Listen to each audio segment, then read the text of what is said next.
नमस्कार दोस्तों, बहुत बहुत स्वागत है आपका अपने चैनल स्टडी 92 पर। मेरा नाम अमरीश कुमार। दोस्तों, आज हम भूगोल के इकाई 5 खंड ग बिहार उद्योग एवं परिवहन के महत्वपूर्ण टॉपिक्स एंड प्रश्न और उत्तर लेकर आया हूं, जो प्रत्येक साल बोर्ड में पूछा करता है। तो चलिए दोस्तों, मैं वीडियो को स्टार्ट करता हूं। दोस्तों, पहला पॉइंट है मेरा कि बिहार सरकार के सर्वेक्षण रिपोर्ट 2007-8 के अनुसार बिहार में बड़ी एवं मझौली उद्योगों इकाइयों की कुल संख्या 262 है। दोस्तों याद रखिएगा, यहाँ 3 टॉपिक निकल के बाहर आता है कि बिहार सरकार का सर्वेक्षण रिपोर्ट कब हुआ था। दोस्तों 2007 और 8 में हुआ था। उसके साथ कौन कौन से उद्योग हुए थे। तो दोस्तों बड़ी एवं मझौली उद्योग इकाई की कुल संख्या कितनी है। दोस्तों बड़ा और मझौला इकाई जो है उद्योग कितना है दोस्तों, 262 है। दोस्तों इसको याद रखिएगा, बार बार बोर्ड में रिपीट होता है 1 नंबर में। फिर दोस्तों आगे हम चलते हैं। पॉइंट नंबर 2 है कि बिहार में लघु, अति लघु एवं अत्यंत लघु उद्योग का अधिक विस्तार है। तो चलिए दोस्तों, हम इसका तो विस्तार है ही बिहार में, क्योंकि बिहार एक गरीब राज्य है। तो यहाँ लघु तरीय, अति लघु उद्योग, बड़ा बड़ा उद्योग, ये तीनों जरूर ही चलता है, क्योंकि बिहार एक क्या है, गरीब राज्य है। तो दोस्तों 1500 जो उद्योग है वो किसके अधीन है। तो दोस्तों लघु उद्योग कितने हैं बिहार में, 1500 है। उसके बाद दोस्तों 98,000 जो है अति लघुत्तीय उद्योग है।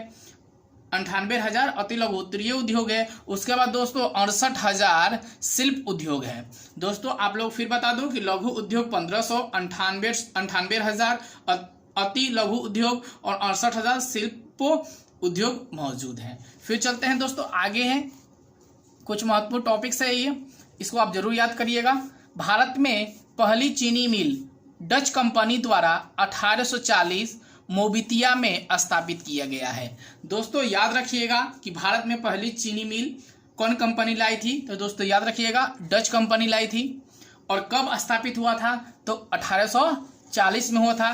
कहाँ स्थापित हुआ था दोस्तों, मोबितिया में स्थापित हुआ था। तो चलिए दोस्तों, फिर हम आगे चलते हैं। उद्योग से कुछ महत्वपूर्ण टॉपिक्स है और कुछ डिफिनेशन भी है, इसे आप जरूर याद कर लीजिएगा। दोस्तों इसके बाद जब खत्म होगा, भूगोल खत्म होगा, तो आपदा में पढ़ाऊंगा। और आपदा खत्म होने के बाद फिर राजनीतिक शास्त्र या जो भी आप मुझे बोलिएगा, जो भी रिक्वायरमेंट होगा वो मैं पूरा करूंगा। और सप्ताह में 3 दिन मैं बायोलॉजी पढ़ाऊंगा आप लोगों को, और 3 दिन सोशल साइंस पढ़ाऊंगा। तो दोस्तों अगर मेरे चैनल पर आप नए हो तो फटाफट चैनल को सब्सक्राइब करिए, क्योंकि मैं इसके बाद लाइव ही आऊँगा और लाइव ही आप लोगों को पढ़ाने की मैं कोशिश करूँगा। तो चलिए दोस्तों, फिर हम चलते हैं कि चर्म उद्योग। चर्म उद्योग क्या है। बिहार में गाय भैंसों की बड़ी तादाद तथा उनकी खालों एवं चमड़ों की उच्च गुणवत्ता को देखते हुए चर्म उद्योग किया गया। दोस्तों बिहार एक कृषि प्रधान राज्य है, आप जानते हैं। इसके लिए हमें किस किस की आवश्यकता पड़ती है। तो गाय भैंस को हम पालते हैं, तो उसके चमड़े यानी वो मर जाते हैं, तो उसके चमड़े की गुणवत्ता को देखते हुए चर्म उद्योग का स्थापना किया गया। यहाँ पर कितने हैं दोस्तों कारीगर, 50,000 कारीगर कार्य करते हैं चर्म उद्योग में, 50,000। अब देखते हैं दोस्तों जिला कहाँ कहाँ कारखाना इसका है। तो हम जानते हैं दोस्तों कि बेतिया में है, मुजफ्फरपुर, पूर्णिया, कटिहार, पटना, आरा और औरंगाबाद में इसका चर्म उद्योग का कारखाना स्थापित है। अब चलते हैं दोस्तों अगले पॉइंट पे, हम खनिज। दोस्तों इसके पहले भी मैंने पाठ पढ़ा रखा है खनिज के, तो मैं कुछ इसमें से छोटा छोटा टॉपिक्स नहीं रखा हूं ताकि आप भी क्लियर हो जाए। और पिछला वीडियो आप देख लीजिएगा, बहुत अच्छा से खनिज के बारे में डिफिनेशन दिया गया है। बिहार में खनिज का अभाव है। यहाँ मात्र चूना पत्थर एवं पाइराइट पर्याप्त में उपलब्ध है। खनिज पर आधारित उद्योग में सीमेंट उद्योग, रसायन उद्योग एवं कांच उद्योग प्रमुख है।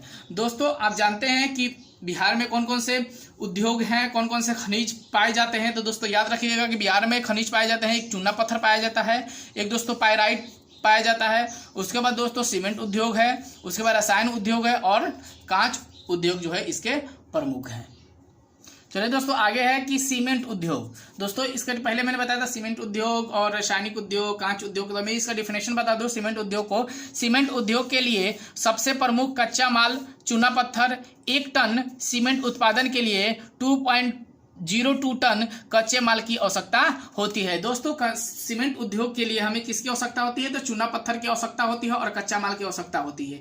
जब 1 टन हम सीमेंट बनाएंगे तो कितना कच्चा माल लगेगा तो 2.02% कच्चे माल की आवश्यकता होती है। फिर इसके जिले और सीमेंट उद्योग के जिला कौन कौन सा है दोस्तों, कहाँ कहाँ सीमेंट उद्योग होता है, तो दोस्तों याद रखिएगा कि रोहतास जिला में होता है, कैमूर जिला में शामिल है। दोस्तों यहाँ पे बिहार के 2 जिले ही हैं, एक रोहतास जिला और कैमूर जिला, जहाँ सीमेंट उद्योग के कारखाने स्थापित हैं।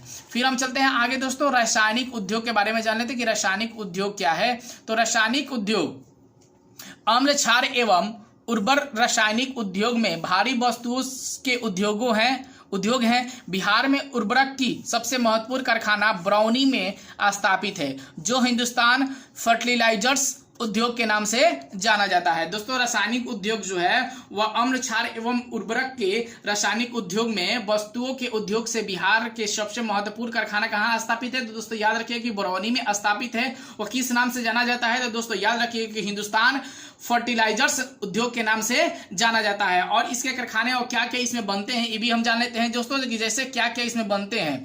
तो दोस्तों पेट्रोकेमिकल बनता है, रंग बनता है, वार्निश तेल बनता है, दोस्तों साबुन बनता है, दवाइयाँ हल्के वर्ग में बनाए जाते हैं। उसके बाद दोस्तों अगला पॉइंट है मेरा कांच उद्योग। कांच उद्योग के बारे में हम जान लेते हैं दोस्तों कि कांच उद्योग होता क्या है। तो दोस्तों जान ले कि कांच उद्योग यह उद्योग यहाँ के प्राचीन उद्योग है। यहाँ पहले कांच की चूड़ियाँ बनाई जाती थी। दोस्तों कांच उद्योग बिहार में जब स्थापित हुआ तो क्या बनाया जाता था, तो ओनली फॉर क्या बनाया जाता था, तो चूड़ियाँ बनाई जाती थी। अब औषधि निर्माण के विकास के साथ कच्चे उद्योग का विकास हुआ। दोस्तों औषधि निर्माण के विकास के साथ किसका निर्माण हुआ, कांच उद्योग का विकास हुआ और खासकर इसका निर्माण भी हुआ। अब इसमें क्या क्या बनता है, क्या क्या आप कांच उद्योग से बना सकते हैं, तो दोस्तों याद रखिए सीसी बोतल बना सकते हैं हम, दवाई ववाई रखने के लिए सीसी की आवश्यकता होती है, सीसी बोतल बना सकते हैं। बालू, सिलिका, सोडा एस, चूना पत्थर, सोडियम सल्फेट, पोटेशियम कार्बोनेट, सोरा, सुहाग एसिड और आदि। अब दोस्तों इसके उत्पादन वाले जिले कौन कौन से, कहाँ कहाँ कांच उद्योग स्थापित किया गया है, तो दोस्तों इसका जिला का है मेरा हाजीपुर है एक, 2 नंबर दोस्तों हाजीपुर, पटना, दरभंगा और भागलपुर कांच उत्पादन में सर्वश्रेष्ठ है। चलिए दोस्तों आगे पॉइंट एक रखा है कि जमालपुर में 1875 ईस्वी में एक बड़ा रेलवे वर्कशॉप स्थापित किया हुआ था, जो एशिया का सबसे पहला वर्कशॉप था। दोस्तों याद रखिएगा ऑब्जेक्टिव में बार बार प्रश्न पूछा करता है कि जमालपुर किसका कारखाना है, तो दोस्तों याद रखिएगा रेलवे वर्कशॉप का कारखाना है। दोस्तों और आता है क्वेश्चन कि जमालपुर में रेलवे वर्कशॉप कब स्थापित किया गया, तो दोस्तों याद रखिएगा 1875 ईस्वी में स्थापित किया गया। अब उसके बाद भी क्वेश्चन बन सकता है कि रेलवे वर्कशॉप स्थापित हुआ वो एशिया में कौन सा स्थान रखता है, तो दोस्तों याद रखिए कि पहला स्थान रखता है क्योंकि वो सबसे बड़ा है। उसके बाद दोस्तों हम चलते हैं फिर परिवहन के बारे में। दोस्तों आप जानते ही हैं कि परिवहन इसके पहले मैंने पढ़ा रखा है इकाई 4 में, यानी परिवहन संचार एवं व्यापार जो था चैप्टर, उसमें मैं परिवहन का पूरा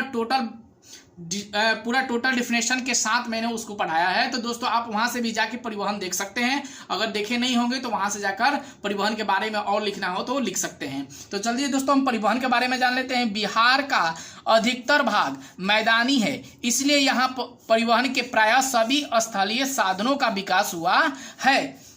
यहाँ पर मूल रूप से सड़क मार्ग, रेल मार्ग, नदी, जल मार्ग, वायु मार्ग एवं रज्जु मार्ग है। तो दोस्तों कुछ यहाँ पे रखा है मैंने कि इसके डिफिनेशन मैंने ऑलरेडी कर रखा है, इसलिए इसको छोड़ दिया मैंने। सड़क मार्ग, जल मार्ग, वायु मार्ग और रेल मार्ग। तो दोस्तों अब चलते हैं हम आगे की ओर प्रश्न और उत्तर के साथ। मैं प्रश्न उत्तर भी आप लोगों को करा दूं क्योंकि बोर्ड में बार बार पूछा करता है। तो चलिए दोस्तों लघु उत्तरीय से मैं प्रश्न आप लोगों के सामने प्रस्तुत कर रहा हूं। दोस्तों पहला प्रश्न आपके सामने है कि बिहार में जूट उद्योग पर टिप्पणी लिखे। दोस्तों बिहार में जूट उद्योग पर टिप्पणी लिखे, तो दोस्तों इसका आंसर है जूट बिहार के साथ ही साथ देश का एक महत्वपूर्ण उद्योग है। आजादी के बाद जूट पैदा करने वाला अधिकांश क्षेत्र बांग्लादेश में चला गया। वर्तमान में बिहार में जूट के 3 बड़े कारखाने स्थापित हुए। कहाँ कहाँ स्थापित है दोस्तों, कटिहार में, पूर्णिया में एवं दरभंगा में स्थापित हुए। दूसरे जी दोस्तों फिर हम चलते हैं 2 नंबर प्रश्न पे कि गंगा किनारे स्थित महत्वपूर्ण औद्योगिक केंद्रों का उल्लेख करें। तो दोस्तों इसका आंसर है गंगा नदी किनारे स्थित महत्वपूर्ण उद्योग केंद्रों में शामिल है दोस्तों हाजीपुर, पटना, फतुहा, बरौनी, भागलपुर, मुंगेर, बक्सर और इत्यादि। दोस्तों फिर 3 नंबर प्रश्न है आपके सामने कि नई औद्योगिक नीति के मुख्य बिंदुओं पर का वर्णन करें। दोस्तों नई औद्योगिक नीति के मुख्य बिंदुओं पर वर्णन करें। तो दोस्तों मैंने 5 पॉइंट रखा है, इसे आप भली भांति याद जरूर करिएगा क्योंकि यह बहुत ज्यादा इंपॉर्टेंट प्रश्न है। 1 नंबर पॉइंट है दोस्तों, बिहार राज्य के पुराने उद्योगों को पुनः संचालित करना, सरकार के द्वारा नए उद्योगों को स्थापना करना, कर मुक्त निवेश हेतु छूट प्रदान करना, कृषि आधारित उद्योगों को लगाने पर बल देना। दोस्तों 5 नंबर पॉइंट है, उद्योगों के विकास हेतु ढांचागत सुविधा को पर जोर देना। दोस्तों ये मैंने 5 पॉइंट रखा है, आप 5 पॉइंट को जो भली भांति याद जरूर करिएगा। चलिए दोस्तों 4 नंबर प्रश्न है कि जमालपुर में किस चीज का वर्कशॉप है। तो दोस्तों जमालपुर मुंगेर जिला में स्थित है, जहां डीजल इंजन का बड़ा रेलवे वर्कशॉप है। यहाँ एशिया में सबसे पहला स्थापित 1875 ईस्वी में वर्कशॉप है। दोस्तों फिर 5 नंबर प्रश्न में हम चलते हैं कि उत्तर बिहार की अपेक्षा दक्षिणी बिहार में सड़कों का विकास अधिक हुआ क्यों। तो दोस्तों आंसर इसका हुआ कि उत्तर बिहार का अधिकांश भाग बाढ़ प्रभावित क्षेत्र है, इसलिए यहाँ दक्षिणी बिहार की अपेक्षा सड़कों का विकास कम हुआ है। दोस्तों फिर हम चलते हैं 6 नंबर प्रश्न में कि बिहार में नदियों का परिवहन क्षेत्र में योगदान की चर्चा करें। तो दोस्तों इसका आंसर हुआ बिहार में नदियों का जाल है। यहाँ कई नदियों में सालों भर जल रहता है, जिससे यह परिवहन के अनुकूल है। प्राचीन और मध्यकाल में यह यातायात का मुख्य साधन था। दोस्तों 7 नंबर प्रश्न आपके सामने हुआ कि बिहार के प्रमुख हवाई अड्डों के नाम लिखें। दोस्तों बार बार बोर्ड में पूछा करता है कि बिहार के प्रमुख हवाई अड्डों के नाम लिखें। तो दोस्तों 1 नंबर है जयप्रकाश अंतर्राष्ट्रीय हवाई अड्डा पटना, जो अभी चालू है ना। दोस्तों जयप्रकाश अंतर्राष्ट्रीय हवाई अड्डा अभी चालू है। उसके बाद 2 नंबर दोस्तों बोधगया स्थित अंतर्राष्ट्रीय हवाई अड्डा जो गया में है वह बंद हो चुका है, लेकिन पहला जो था हम लोग का बिहार का प्रमुख हवाई अड्डा वो बोधगया ही था। दोस्तों याद रखिएगा कि बिहार में प्रथम अंतर्राष्ट्रीय हवाई अड्डा कौन सा था। तो दोस्तों याद रखिएगा बोधगया था। बोधगया अंतर्राष्ट्रीय हवाई अड्डा गया में स्थित है। 2 नंबर फिर बना कौन, तो पटना जयप्रकाश अंतर्राष्ट्रीय हवाई अड्डा। उसके बाद दोस्तों अगला 8 नंबर प्रश्न आपके सामने है कि बिहार में अत्यधिक घनत्व वाले जिलों के नाम लिखे। तो दोस्तों याद रखिएगा पटना है, दरभंगा है, बरौनी, बेगूसराय, सीतामढ़ी, सारण। उसके बाद दोस्तों 9 नंबर प्रश्न है बिहार में अत्यंत कम घनत्व वाले जिलों के नाम लिखे। तो दोस्तों याद रखिएगा पश्चिमी चंपारण, बांका, जमुई और कैमूर। दोस्तों मैं वीडियो को यहीं समाप्त करता हूं। अगर मेरी वीडियो अच्छी लगी हो तो एक लाइक बटन को दबाइएगा और ज़्यादा से ज़्यादा अपने दोस्तों में शेयर करिएगा। धन्यवाद दोस्तों।